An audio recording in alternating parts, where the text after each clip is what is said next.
Today's guest on the Winning Teams podcast is a really, really fascinating lady. She's Maura Nevel Thomas, who is the author of Attention Management, the subtitle of which is How to Create Success and Gain Productivity Every Day. And let's face it, is not the holy grail for all of us. But she is a real expert, and she would be recognized as probably being the most widely cited authority on the whole subject of attention management. She is a regular contributor to such publications as Harvard Business Review, Huffington Post, Forbes, and many others, and is regularly invited to comment on the whole subject of attention management. Really, what we dig into in the interview is the subject around her book of attention management. And this is not about time management, but I think because time just simply is, but we are in control of what we give our attention to. And she talks about how we actually stay in control of that and how we actually put our attention to the things that are going to create a life of success and significance for us. She also talks about technology, how technology is, because we all talk about, getting in control of our time or our attention, we think, well, what app can I get? But she was saying that, the technology is not the important bit. Yes, technology is a wonderful asset to us, but she talks about how we manage it, curtail it, and leverage it in order to really optimize our attention. And she also talks about, and she has written extensively about it and written a book about, has a program about workflow systems that really help us both on an individual and also on a team perspective, but workflow systems that really help us to optimize our attention and to gain the success and the productivity that we really, really want to achieve. So I really encourage you to listen to. This is a really global expert on the subject matter, and we're thrilled to have Maura here with us today. So sit back and listen and enjoy it. If you want to get access to other interviews with some great guests, then go to the website, www.johnmurphyinternational.com, and there you can also download my free ebook, which is the 10 Key Traits of Top Business Leaders. But I say, in the meantime, sit back and enjoy the conversation with Maura.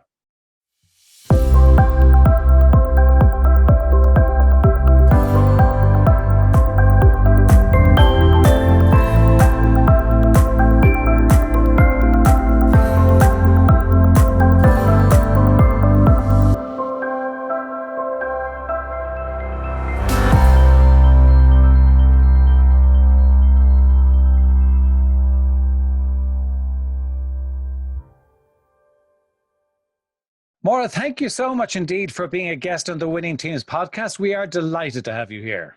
John, I'm happy to be here. Thanks for inviting me. Yeah, it's a subject matter that I must say I'm fascinated with. So I've been looking forward to this.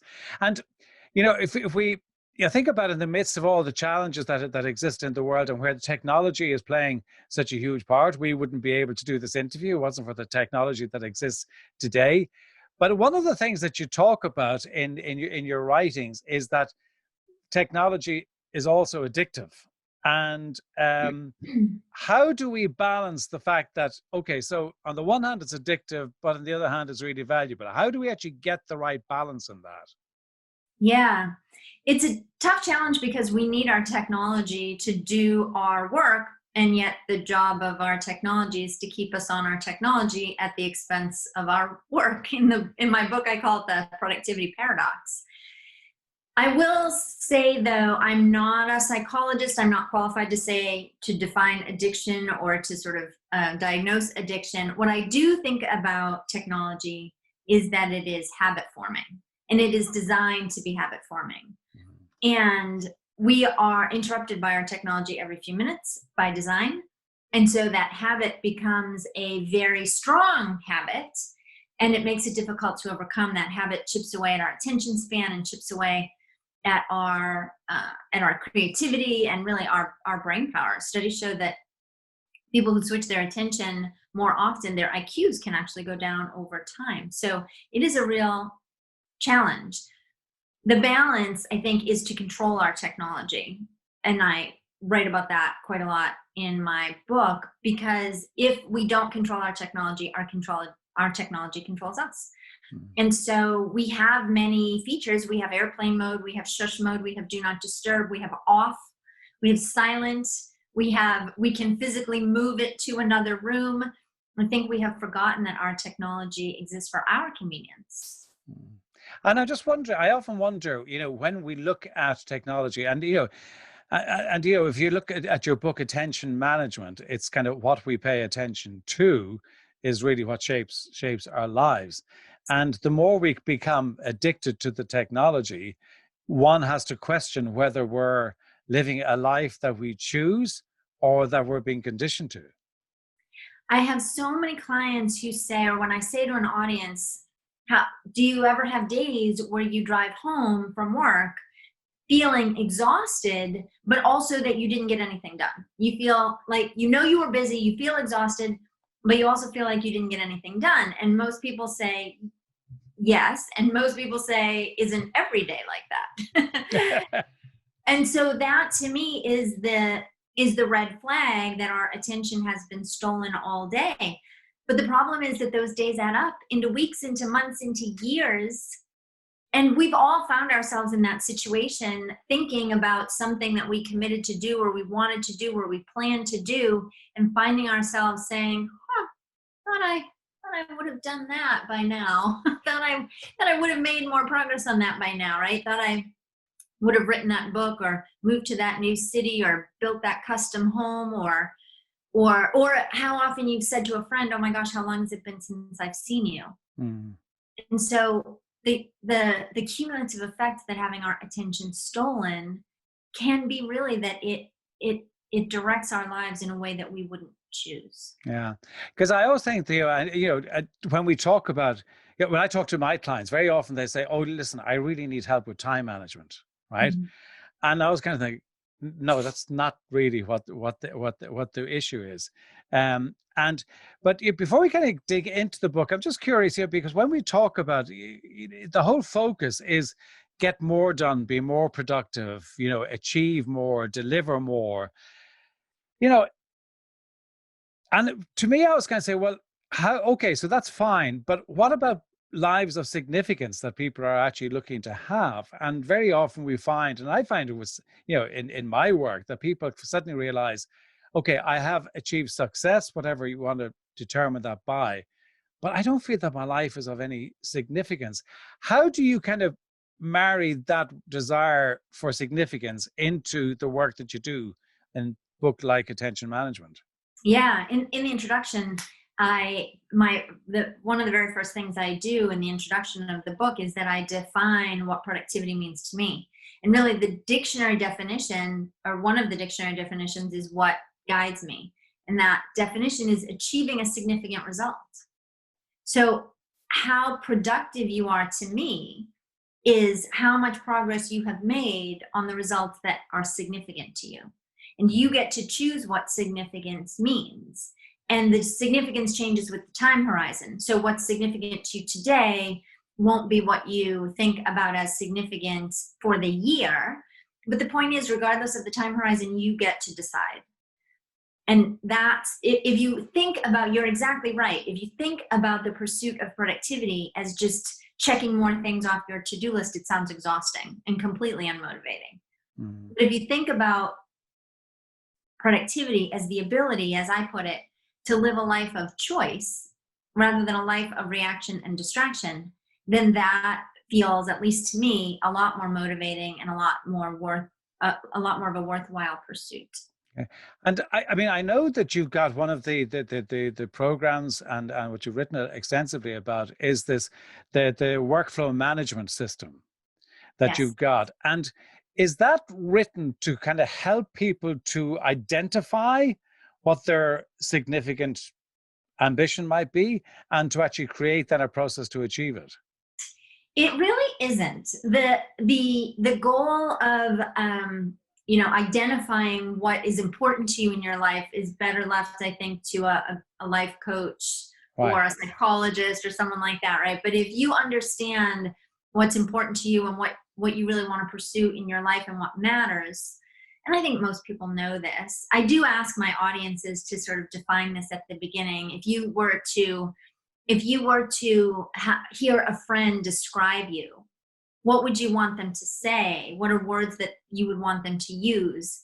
That's the kind of person you want to be, right? You'd probably say things like kind and helpful and impactful and generous and funny and fun and trustworthy and reliable, right? All of those words, that's the kind of person you want to be. That's what's significant to you. And if you think about, I tell the story of the oldest living World War II vet in the US. His name was Richard Overton, and he passed last fall at the age of 112. I remember seeing that, actually, yes. And I imagined him reflecting on his life, and he was so active. He was always out roaming up and down the street and waving to people and chatting and sweeping the sidewalk. And I asked my audiences, if you found yourself sweeping your sidewalk at 112 years old, reflecting on your life and thinking, I feel so fortunate that my life was so blank. What are the words that you would want to end that sentence with, right? And there are many similar words: that I was impactful, that I was loved, that I made a difference, that I was kind, that it was an adventure, right? All of those things. If you put those two things together, what kind of person do you want to be? What kind of life do you want to lead? Those are your significant results. And if you ask why enough times for every single thing on your to-do list, you are likely to get to the answer to one of those two questions. Like, I have a report that I have to write on my to-do list. Well, why does that matter? Well, because my colleagues need it. Well, why does that matter? Well, because it matters to the company. Well, why does that matter? Well, because I want to be reliable, right? Yeah. So the pursuit of productivity is about, and a workflow management system based in attention management is about your ability to achieve those things that are most significant to you, to live a life of choice. So it's giving you the tool to actually to get you from where you've identified what it is to actually delivering it. Exactly. Okay. Where the life coach leaves off, that's where that's where you start to kick in. I mean, in your book, Attention Management, the subtitle is How to Create Success and Gain Productivity Each Day. But normally if you talk to people about attention or attention management, they say, oh yeah, that's focus. But that's not what you're talking about, is it? To me, the practice of attention management is a collection of behaviors. It certainly includes focus, but it's also it's the cumulative effect of a practice of multiple behaviors like focus and mindfulness and presence and the ability to engage your flow, and even brain states like daydreaming. The culmination of all of the practice of recognizing what brain state you're in and shifting to a state that is more useful for the situation. To me, that is the benefit of attention management. Okay. And when you talk about the 4 quadrants, I'm really interested to explore what and you mentioned some of them there, what you mean by the 4 quadrants, and what is that model of 4 quadrants for, and how can people engage with it? Sure. It's a bit of a simplification, but it's just designed to be a construct to understand kind of my concept of attention management. So along one axis, we have how much control you are exerting over your attention. And on the other axis, we have how much attention you are reaping as a result of that control. And so in the quadrant of low attention, low control, low attention, that's the quadrant I call reactive and distracted, right? You're really not exerting any control over your attention. You are engaged, you're just sort of switching from thing to thing, and you're acting in a very reactive way. And unfortunately, that's important sometimes. But the problem with that is how we spend most of our days, which means we aren't exerting any control, and therefore we aren't being intentional. We're only being reactive. Which is also kind of against the, kind of praying at the altar of multitasking, isn't it? It is. Because that's really, I mean, somehow multitasking has been seen as a virtue, whereas in fact it's anything but. It is. I would like to believe that belief is slowly changing. So would I'm not sure at times. I'm not sure at times it is, because I find that you're working with teams, and sometimes if I'm invited into a meeting before I start working with them, and so many people are sitting there with their iPads or computers up on the desk, and you're kind of thinking, And people say, oh, no, I'm taking notes. No, you're not. You're actually doing your emails, right? Yeah. And And even, and yeah. it's awful. Yep. And even if you were taking notes, the notes would be more beneficial to you if you were handwriting them instead of typing them. Yeah. So yes, it is a challenge for sure. So the other quadrants are low attention, high control. And this is the quadrant of daydreaming.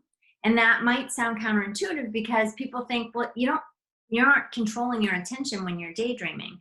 Actually, I think in this day and time, you have to control your attention in order to create the space for daydreaming, because the daydreaming happens in what I call the in-between moments, right? Walking across the parking lot, riding an elevator, waiting in line, stopped at a red light, right? Those in-between moments are when our mind wanders and when our insights are created. And yet, these days, in any pause of activity, what does everybody do these days, right? We whip out our device and I could clear an email or two, or I could look at that text message, or I could, right? We're always in this sort of communication debt where we always have those little indicators that we feel compelled to clear out.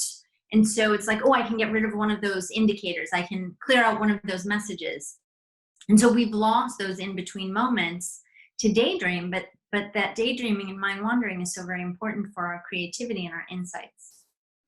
And it's also the ability to kind of stay in that silence, which we, to a very large extent, we have lost, haven't we? We feel very antsy and uncomfortable, most of us, when there's nothing to do. We've forgotten that being is actually doing, right? Yeah. So when you're actually looking at, so, okay, I want to, improve my attention management, what are the things that I need to do what are the key things that I need to do? So I said, okay, so I want to get really better at this. After buying your book, what are the things that I actually really need to do? What are the tips that you give anybody who really wants to improve in that space? Sure. One of the most important things to do is, as I mentioned, you must exert control over your technology. Use do not disturb, use silent, not vibrate, use off. Actually, studies have shown that if our phone is just in our presence, even if it's off and face down or even out of our sight, but still in our presence, it distracts us. It lowers the way the researchers put it is that it lowers our cognitive capacity, right? Meaning it makes us dumber. Mm-hmm. So controlling our technology is really, really important. Working in offline mode when you're in your email. Most people find it almost impossible to get through their email because when you decide it's time to deal with my email, you read a message, and by the time you finish reading it, there's a new message. So then you read that one, and by the time you finish reading that one, there's a new one. And so you've never gotten to the 50, 100, or plus below that. So the only way to deal with that is to work in offline mode. So the emails come in only when you want them. So controlling your technology is a really, really important step and gets you a long way toward attention management. Okay, what other tips would you give somebody today who wanted to really get in control of it? Of technology or other things? Oh, no, your attention. Yes. So you mean with regard to technology? Just getting better at the attention management and actually just getting better at really, really implementing what you're suggesting in the book. Yeah, so time limits are really helpful. So for example, pick a thing that you're going to do, something on your task list. When you decide you're going to do that, close your email, put your phone off, move it out of the room, shut off all your notifications and your indicators, and do that one thing. And if you need to, set a timer. Say, I'm just going to do this thing for 10 or 15 minutes. When the timer goes off, give yourself permission to stop. But the thing is that for most of us, getting started is the hardest part. And so once you get started, you are more likely to keep going, right? It's called activation energy. And so if we can just get started, then we are more likely to keep going. But even if you don't keep going, 10 or 15 minutes of doing that task in an uninterrupted way is going to be much better than trying to do it in 2-minute increments in between all of your other distractions. I mean, what you're talking about there are developing good solid habits. Isn't that Good true? solid habits around attention, for sure. Around tension. So, but one of the challenges is that one is that I can, with the best of intentions, I can start a habit, but Mhm. how do you sustain it? Yes, absolutely. Well, behavior change, I know a little bit about it. But one of the most important steps to behavior change is awareness, because you can't change a habit that you don't know you have. And so if you start to recognize how often your attention is being stolen, that a lot of people tell me after they read my book, I had no idea how distracted I was. I had no idea how much control I was giving up. And no wonder my days get away from me. And so recognizing a habit is the first step to changing it. The sort of psychologists call it awareness training. Yeah. So that's a really important step. Okay. So just curious, in terms of from reading your book, so people are saying that what is it in the book that's helping them to understand that, by God, I have been so distracted and this is the way I've been living my life? What is it that actually helps them to really get to grips with that? I think my most my strongest desire when I wrote the book was to let people know that this is within their control, right? We often feel like we are at the mercy of our environment, at the mercy of distraction. Well, this is just the way the world is, and so I have to figure out how to adapt. But the truth is, we have a lot more control than we exert. You can tell your coworkers, for example, that you would like to not be disturbed for the next 30 minutes. You can shut off your email for some period of time. Now, you can't shut it off all day, of course, Sure. but 15 minutes at a time, 30 minutes at a time, maybe an hour, right? We have much more control than we exert. And if we take back some of that control, then we have more control over our lives, and people find it very empowering. And I think that's one of the biggest takeaways from the book. Yeah. I mean, you've been in the kind of whole productivity kind of time management, all that space for a number of years. And you're talking about, that's where that was kind of in your first job after you left college. And so, I mean, you've got seen it over a number of years. How different is it today than it was, going back to that time? Is it very different, or is it just, no, it's exactly the same? I think the advent of first the internet and then smartphones, internet connected smartphones, Right. those two things changed things quite a lot. Because back in the day when I first got out of college, the internet was new, email was new. We got a few messages a day. It wasn't a big deal. In fact, it was novel and kind of exciting. And so, ooh, who's sending me an email, right? Like when you're a little kid and you get mail, Yeah. Physical mail. But I think now that those things are so ubiquitous, that's changed things quite a lot. And we're still figuring out how to adapt to that. And new communication channels are created every single day, right? We had to figure out how to adapt to email, and then to instant message, and then to text message, and then to chat, and then to, all these other things. And they just keep coming. And so it's a real challenge. And I think it's only getting worse. So would you say that we were better at it 10, 15, 20 years ago than we are today? I would say it was easier. It was easier. It was a lot easier. Yeah, it was a lot easier back we then. may not necessarily have been better at it. Right. Right. But the thing is that this technology has conditioned us into this distracted habit. We've become habituated to distraction by our technology. And I think before this kind of technology existed, we weren't habituated to that kind of constant distraction as we are now. So it was both easier back then, and we're, still figuring out how to adapt to it now. Okay. So the book Anger Management, that was published last year, isn't that correct? Or attention management, sorry, anger management, attention management. Anger management is a whole other thing. Yeah. That's a completely different subject. Yeah. The attention management was published last year. I mean, when you sitting down to write the book, I mean, what was the kind of this, did you have a kind of a single purpose or a single concept that you wanted to get across and convey?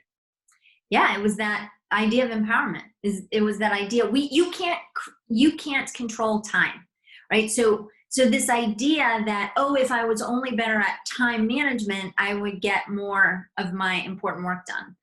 But when number one, we can't manage time, we can't control it, we can't slow it down, we It can't just back it up. is. Yeah. But it just is, and it marches on no matter what you do. And then when I ask people, what does it mean to you? If you were to sit down and manage your time, what would you physically do? And most people say, well, I'll make appointments with myself on my calendar. Well, that's great, but who's the first person you're going to break an appointment with? Right? Yourself. So just even framing our pursuit of productivity in terms of time management, I felt like was failing us so badly. And we wouldn't be able to regain control until we reframed the conversation to something that we can control. Now, I'm a control freak. I admit it. But I also recognize that there are many things in this world I can't control, time being one of them. I don't think that my own attention should be one of those things. Right. Okay. So you've published a couple of books. So what next for you in terms of where's the new area of focus for you within that world?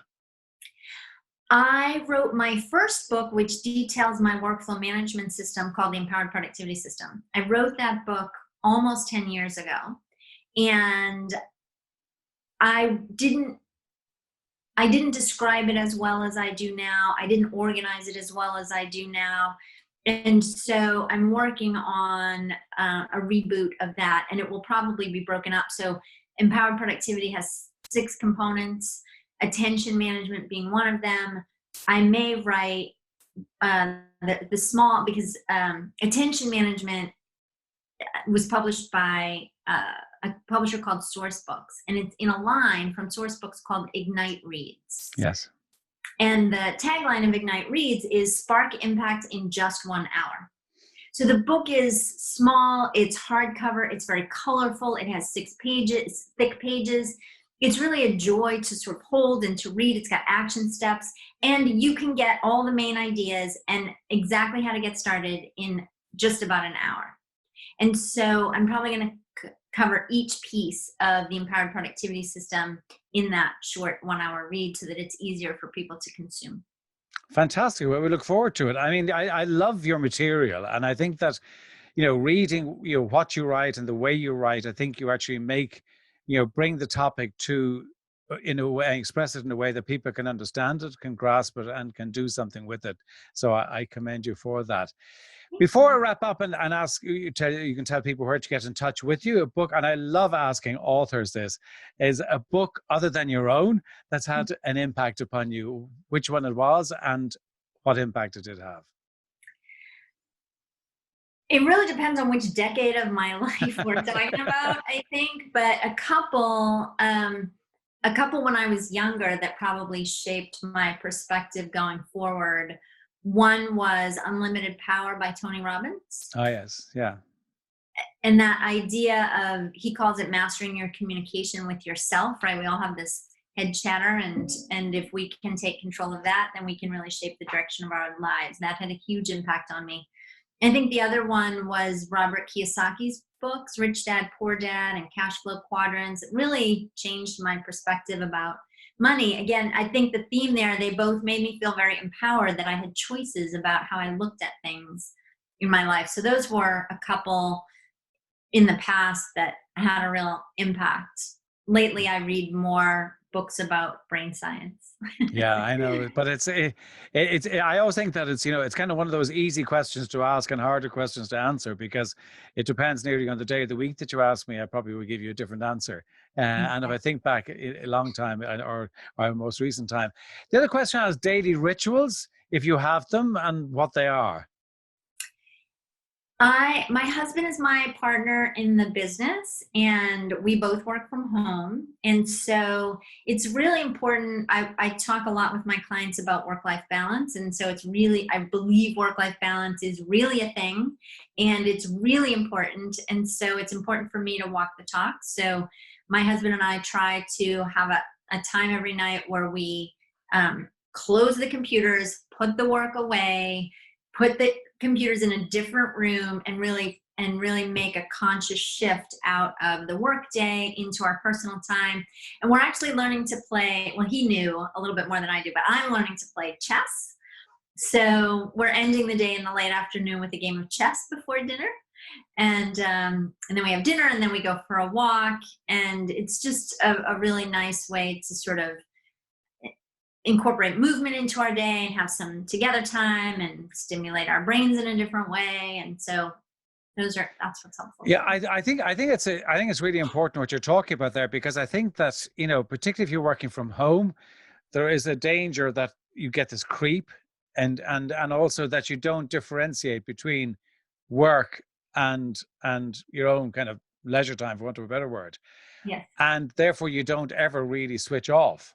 Yes. And you're always a bit on, and you kind of go from bed to work to bed, which is not terribly healthy. No, I love that.